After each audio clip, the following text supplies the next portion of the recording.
कुरुक्षेत्र को ही क्यों चुना श्री कृष्ण ने महाभारत के युद्ध के लिए? महाभारत का युद्ध कुरुक्षेत्र में लड़ा गया। कुरुक्षेत्र में युद्ध लड़े जाने का फैसला भगवान श्री कृष्ण का था, लेकिन उन्होंने कुरुक्षेत्र को ही महाभारत युद्ध के लिए क्यों चुना, इसकी कहानी कुछ इस प्रकार है। जब महाभारत युद्ध होने का निश्चय हो गया तो उसके लिए जमीन तलाश की जाने लगी। श्री कृष्ण जी बढ़ी हुई असुरता से ग्रसित व्यक्तियों को उस युद्ध के द्वारा नष्ट कराना चाहते थे, पर भय ये था कि यह भाई भाइयों का, गुरु शिष्य का, संबंधी कुटुंबियों का युद्ध है। एक दूसरे को मरते देखकर कहीं संधि न कर बैठे, इसलिए ऐसी भूमि युद्ध के लिए चुननी चाहिए जहां क्रोध और द्वेष के संस्कार पर्याप्त मात्रा में हो। उन्होंने अनेकों दूत अनेकों दिशाओं में भेजे कि वहां की घटनाओं का वर्णन आकर उन्हें सुनाए। एक दूत ने सुनाया कि अमुक जगह बड़े भाई ने छोटे भाई को खेत की मैंड से बहते हुए वर्षा के पानी को रोकने के लिए कहा, पर उसने स्पष्ट इनकार कर दिया और उलाहना देते हुए कहा, तू ही क्यों न बंद करावे, मैं कोई तेरा गुलाम हूं। इस पर बड़ा भाई आग बबूला हो गया।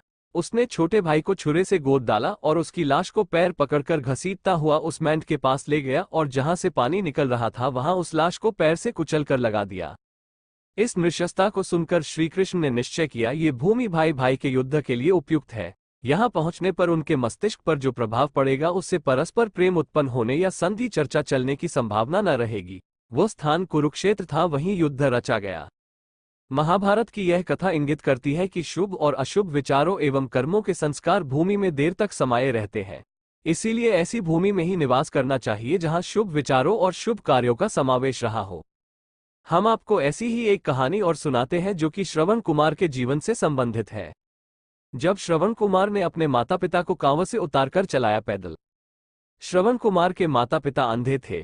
वे उनकी सेवा पूरी तत्परता से करते, किसी प्रकार का कष्ट न होने देते। एक बार माता पिता ने तीर्थ यात्रा की इच्छा की।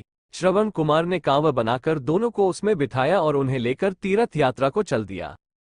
बहुत से तीर्थ करा लेने पर एक दिन अचानक उसके मन में ये भाव आए कि पिता माता को पैदल क्यों न चलाया जाए। उसने कांव जमीन पर रख दी और उन्हें पैदल चलने को कहा। वे चलने तो लगे, पर उन्होंने साथ ही यह भी कहा, इस भूमि को जितनी जल्दी हो सके पार कर लेना चाहिए। वे तेजी से चलने लगे। जब वह भूमि निकल गई तो श्रवण कुमार को माता पिता की अवज्ञा करने का बड़ा पश्चाताप हुआ और उसने पैरों पड़कर क्षमा मांगी तथा फिर कांव में बिठा लिया। उसके पिता ने कहा, पुत्र, इसमें तुम्हारा दोष नहीं। उस भूमि पर किसी समय मय नामक एक असुर रहता था। उसने जन्मते ही अपने ही पिता माता को मार डाला था। उसी के संस्कार उस भूमि में अभी तक बने हुए हैं। इसी से उस क्षेत्र में गुजरते हुए तुम्हें ऐसी बुद्धि उपजी।